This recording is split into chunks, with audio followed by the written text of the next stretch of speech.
This is a devout Torah for Parashat Behaalotcha. We're reading in the book of Numbers this week. The Israelites are wandering in the desert after leaving Egypt, crossing the Red Sea. They don't know where they're going, what direction they're going. They're wondering what comes next. And this is Numbers chapter 12, verses 1 through 13. And I'm going to read this passage in its entirety because we're gonna talk about it afterwards. So this is Numbers chapter 12. And Miriam and Aaron spoke against Moses because of the Cushite woman whom he had married, for he had married a Cushite woman. And they said, "Hath the Lord indeed spoken only with Moses? Hath he not spoken also with us?" And the Lord heard it. Now the man Moses was very meek, above all the men that were upon the face of the earth. And the Lord spoke suddenly unto Moses, and unto Aaron, and unto Miriam.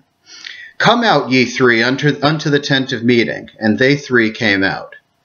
And the Lord came down in a pillar of cloud, and stood at the door of the tent, and called Aaron and Miriam, and they both came forth. And he said, "Hear now my words. If there be a prophet among you, I, the Lord, do make myself known unto him in a vision. I do speak with him in a dream. My servant Moses is not so. He is trusted in all my house. With him I do speak mouth to mouth, even manifestly, and not in dark speeches. And the similitude of the Lord doth he behold. Wherefore then were ye not afraid to speak against my servant, against Moses?" And the anger of the Lord was kindled against them, and he departed. And when the cloud was removed from over the tent, behold, Miriam was leprous, as white as snow. And Aaron looked upon Miriam, and behold, she was leprous. And Aaron said unto Moses, "O my Lord, lay not, I pray thee, sin upon us, for that we have done foolishly, and for that we have sinned. Let her not, I pray, be as one dead, of whom the flesh is half consumed when he cometh out of his mother's womb." And Moses cried unto the Lord, saying, "Heal her now, O God, I beseech thee." That's our reading. And I was reading from the Jewish Publication Society 1917 translation. There were these and thous.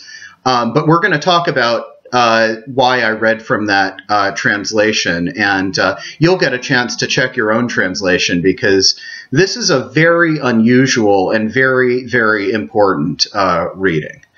So let's unpack what happened here. Moses marries a woman who is from Cush. Cush is Ethiopia. The woman was black. Moses marries an African woman. And, in Israel today, the word Cushi has sort of taken on, it's not the nicest word to say. And people say it in a nasty way, unfortunately. And it's funny how we repeat our mistakes, and we don't pay attention to the lessons that are coming out of this. So Aaron and Miriam are upset about the Cushite woman that Moses had married. This is not a story about Moses' authority. This is a story about the fact that Moses had married a black woman, a woman of African, sub-Saharan African descent. And God's self, our translation used a lot of male-gendered words, but God comes down and speaks directly to Aaron and to Aaron and Miriam. So they had been complaining that, why is Moses so much holier than us? Why can't we too have prophecy? And God comes and talks to them right then. And what does God say? God says, "Leave Moses alone. Moses is doing something that's okay by me. We've already talked about this. And it's not your business. And if Moses has married a black woman, you should know that it's okay with me. And I don't have a problem with an interracial couple leading the Jewish people, says the Lord." Well, that's quite a lesson for us, because what happens to Miriam is she's struck with leprosy. Now, never mind the idea of a disease that can be cured. In the Bible, leprosy is symbolic. the Talmudic rabbis take leprosy as a symbol of lashon hara, of talking negatively about someone. Miriam certainly does that here. But it's interesting because, back when Moses was talking to Pharaoh, one of the first kind of magic tricks that God has him do is to put his hand into his clothes and take them out, and his hand has, leprosy, white peeling skin, and put his hand back, and his hand is cured. So the idea of having leprosy is part of what God can do. And this is a very, very intentional thing that God does to Miriam. Miriam was concerned about a black woman in her family, and God makes her white with disease. It is a punishment in kind. The Bible loves punishments in kind. If you don't like what God's done, then we're going to give you so much of what you'd rather have that you're not going to appreciate it. Just a chapter earlier in the book of Numbers, chapter 11, we have the story of the quail. The people were unhappy with the manna that they were getting, the food that God had provided in the desert, and they rebelled, and they said, we must have meat. And God says, and it's in the chapter 11, you're going to have so much meat, it's going to come out your nostrils. And the people, sure enough, there was quail. Those who ate the quail died of a plague. So, they get what they want, but they're going to get it in spades, and they're going to get a little more of it than they want because they were insufficiently faithful. They did the wrong thing. Complaining about the manna wasn't tasty enough, God says, I've had it with you. You're going to get so much meat, you're not going to live from it. And Miriam complains about the black woman, the race of the woman who Moses had married, Moses' wife. And Miriam complains about this, could be like the first lady of the Israelite people there, Moses' wife. And she complains about her because of her African race, and she is made white with leprosy. That's Miriam's punishment. And Aaron intercedes with Moses. Moses intercedes with God, and Moses says this now famous, beautiful words, El na rafana la, God, please heal her. And Miriam, gets apparently healed. It's interesting. If you look at open up your Tanakh and look at chapter 12, it doesn't say that God heals Miriam. When God's about to destroy the people, Moses intercedes with God. God says, Salachti kidbarecha, which we repeat on the high holidays. I have pardoned in response to your plea. God does not say, Salachti kidbarecha, for Miriam. Miriam apparently gets better. She's brought back into the camp. You can only be brought back into the camp if you don't have leprosy anymore, and the people move on with Miriam. So we can infer that Miriam gets better. But the text doesn't say it.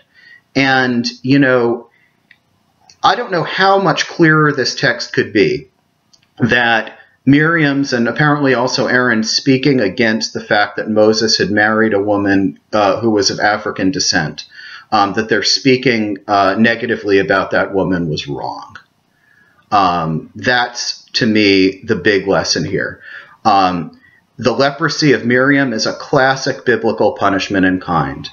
She was concerned that Moses' wife wasn't white enough, so she was made white in a way she didn't want to be white, with a skin disease that was associated with God.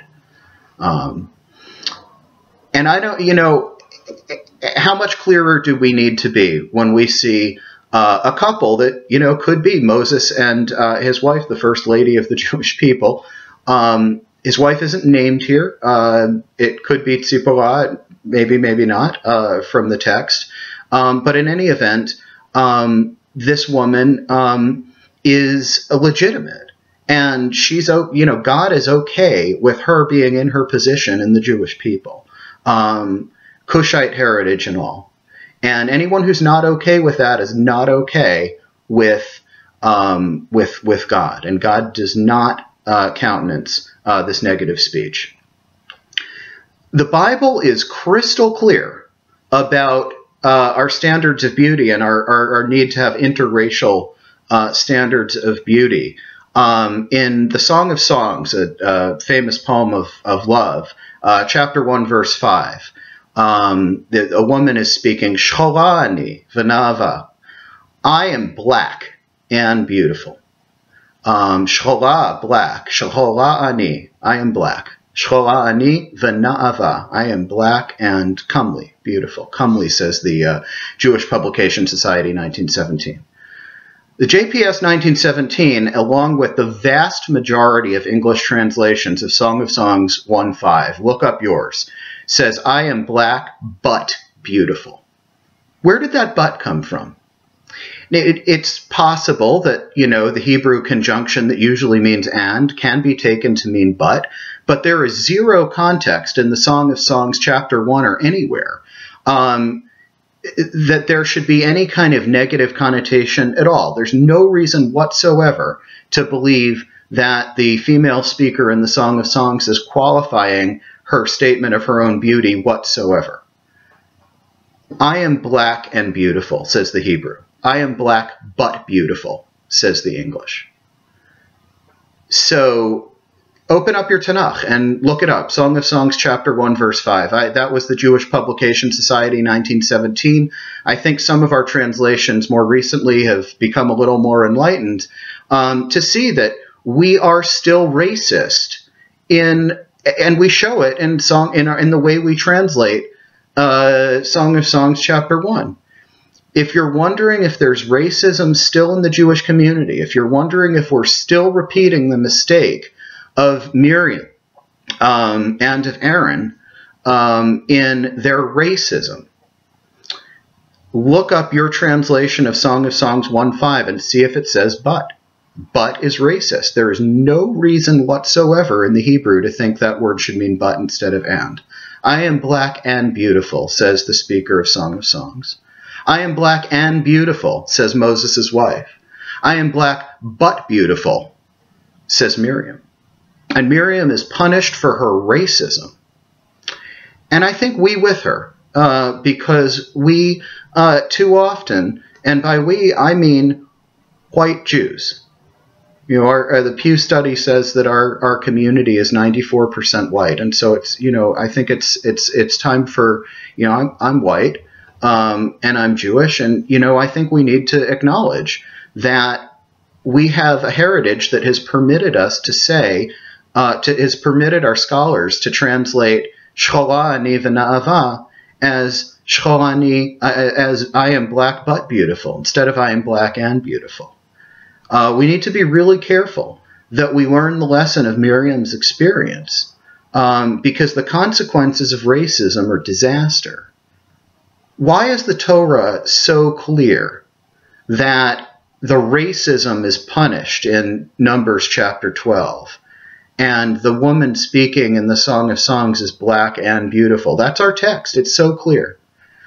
Why is it so important that we not speak against an interracial couple, that God's self comes down from heaven and speaks directly to Moses and to Aaron and Miriam, to someone other than Moses? In incredible theophany, God comes down to earth and speaks to these people out of the cloud.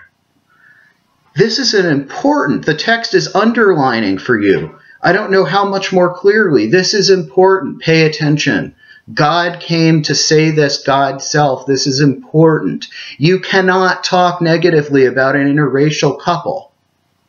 You got to leave people's couple business to themselves. And it's a beautiful thing when people marry somebody who doesn't look like them. That's a beautiful thing. It's good in the eyes of the Torah. And the Torah warns us in boldface with exclamation points if it could. God came down just to tell you that you can't talk negatively about that. That people of all different colors are part of our community, and we had a black first lady in the Jewish community in the book of Numbers. It was important enough for God to come down and personally defend. So we need to really look inside ourselves and see if we aren't guilty of saying, I am black but beautiful. We need to be very honest with ourselves and make sure that we're not standing with so many generations of English translators who have taken a Hebrew text that says I am black and beautiful and translated it into I am black but beautiful, Song of Songs 1:5. We need to read Numbers chapter 12 not only as the source of our beautiful prayer for healing, which we repeat, and as in the poem Yedid Nefesh on Shabbat, and it's a beautiful El Narafan Allah, God please heal her, and it's a beautiful poem. But we need to also understand that we're praying for healing out of a punishment, out of a sin we did, and we want to be free of that sin. And when we say El Narafan Allah, we're asking to be free of the consequences of something we did that was wrong, and that something was racism. And part of that is admitting that, we too often say I am black but beautiful. So I think it's time to really look inside ourselves and to make sure we're standing with the Hebrew text here that just makes it so clear that Moses' African wife was beautiful and belonged at the head of the Jewish community.